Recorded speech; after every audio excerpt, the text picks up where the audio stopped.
আমাদের প্রিয় নবী সাল্লাল্লাহু আলাইহি সাল্লামের সুন্নাহের অনুসরণ করে আফতাবনগরে এখানে ঈদগাহ মাঠে আমরা ইস্তেসকার নামাজ আদায় করেছি। আপনারা জানেন যে যখন অনাবৃষ্টির সমস্যা প্রকট আকার ধারণ করে, যখন তীব্র গরমে মানুষের প্রাণ ওষ্ঠাগত হয়, গরমে যখন চরম অবস্থায় মানুষ পৌঁছে যায়, তখন আমাদের সুন্নাহ হলো, আমাদের জন্য একজন মুসলমান হিসেবে করণীয় হলো আল্লাহর কাছে বৃষ্টি প্রার্থনার দোয়া করা।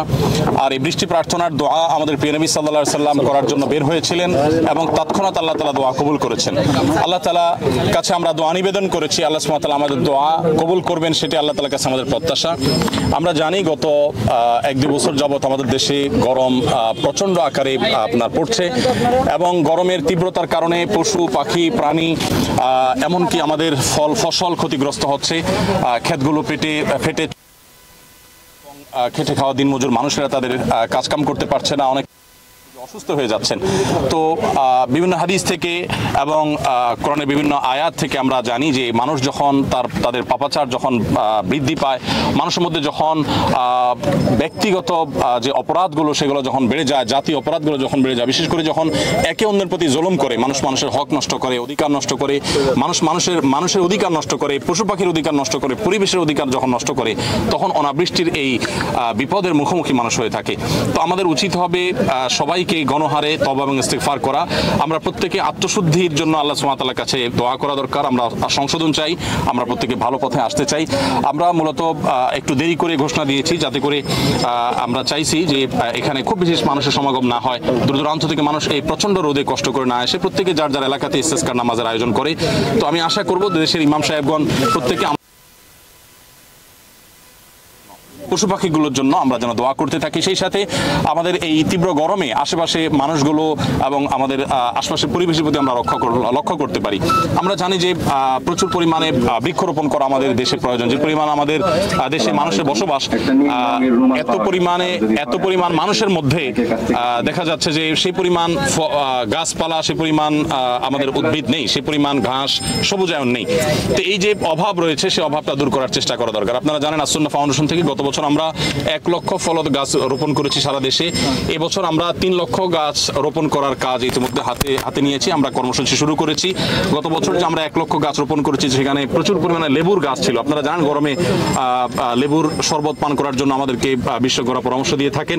তো আমরা গত বছর প্রায় 30,000-এর বেশি লেবুর গাছ রোপণ করেছি। সেই সমস্ত গাছে অনেক গাছে লেবু ধরেছে আলহামদুলিল্লাহ। অনেকগুলো আম গাছ, অনেকগুলো আপনার পেয়ারা গাছ, দেশীয় ফলের উৎপাদনের জন্য আমরা চেষ্টা করছি। সেই সাথে এই বছর আমরা 3 লক্ষ গাছ বিতরণ করার কার্যক্রম শুরু করেছি। আমরা আপনাদের মাধ্যমে আমাদের সম্মানিত দর্শকদেরকে, দেশের সর্বস্তরের মানুষদেরকে বলতে চাই, আসুন আমরা প্রত্যেকে এক একজনের কমপক্ষে 5টি করে গাছের চারা রোপণ করার চেষ্টা করি এবং সেই চারা শুধু রোপণ করা না, বরং সেগুলোকে পরিচর্যা করি। আমরা যে সবাই মিলে আমাদের এই পরিবেশকে যে আমরা ধ্বংস করেছি নানাভাবে, আমরা বৃক্ষ নিধন করেছি, আমাদের সবুজকে নষ্ট করেছি, তারই প্রায়শ্চিত্ত আমাদেরকে ভোগ করতে হচ্ছে। অতএব আমাদের উচিত হবে সেটার পাপের ফসল আমরা ভোগ করছি, আমাদের উচিত হবে এখন প্রায়শ্চিত্ত করা। আর সেটি হতে পারে আল্লাহর কাছে তওবা করা, ইস্তিগফার করা এবং প্রচুর পরিমাণে বৃক্ষরোপণ করা। তো বৃক্ষরোপণ করার কর্মসূচি বর্ষাকালে আমরা প্রত্যেকে যার যার জায়গায় নিজে আঙ্গিকে আমরা করবো ইনশাআল্লাহ। তাহলে সেক্ষেত্রে হয়তো আল্লাহ তাআলা আমাদের প্রতি রহম করবেন এবং সেই সাথে দেশের বিভিন্ন স্থানে ইমাম সাহেবগণ, খতিব সাহেবগণ যেন ইস্তেসকার নামাজ আদায় করেন, সেই দোয়া আমরা করছি, সেই আহ্বান আমরা করছি এবং আল্লাহ তাআলার কাছে দোয়া করছি আল্লাহ যেন আমাদের সমস্ত অপরাধ এবং পাপাচারগুলোকে মাফ করে আমাদের প্রিয় মাতৃভূমির প্রতি আল্লাহ তাআলা রহমত নাজিল করেন। এটি আমাদের আজকের একমাত্র প্রার্থনা, এটি একমাত্র চাওয়া। আল্লাহ যেন আমাদের এই দেশের প্রতি, আল্লাহ তাআলা আমাদের পরিবেশ, আমাদের সবকিছুকে যেন সংশোধন করে দেন, আমাদের ফল ফসল সবগুলোতে আল্লাহ যেন বারাকা দান করেন, আমাদের জীবনযাত্রাটাকে আল্লাহ যেন সহজ করে দেন এবং আমাদের মানুষ এমনকি প্রাণীগুলোর প্রতি আমরা যেন অনুগ্রহ করি। আমরা অনেকে আমাদের বাসা আশেপাশে চেষ্টা করি আমাদের পশু পাখির প্রতি অনুগ্রহ করার। আমরা চাইলে একটা ছোট পাত্রে একটু পানি রেখে দিতে পারি। অনেক পাখি আছে, অনেক পশু আছে যারা পানি পান করার জন্য তারা বিভিন্ন জায়গায় ঘুরে বেড়ায়। আমরা জানি প্রিয় নবী সাল্লাল্লাহু আলাইহি সাল্লাম আমাদেরকে বলেছেন একজন মানুষ তিনি অনেক বেশি পাপিষ্ঠ ছিলেন। অনেক পাপিষ্ঠ হওয়ার পরও তিনি একটি পিপাসার্ত কুকুরকে, তার একজন মহিলা মানুষ, তিনি তার ওড়না খুলে সেটি অনেক গভীর কূপে ফেলে সেই ওড়নাকে ভিজিয়ে সেখান থেকে পানি তুলে একটি পিপাসার্ত কুকুরের মুখে তিনি পানি সেখানে দিয়েছেন। তো এই পানি নিংড়ে দেওয়ার কারণে পিপাসা নিবারণ হয়েছে কুকুরটা। শুধু এই কারণে আল্লাহ তাআলা সেই মহিলাকে, তিনি অনেক পাপিষ্ঠ হওয়া সত্ত্বেও আল্লাহ তাআলা তাকে মাফ করে দিয়েছেন।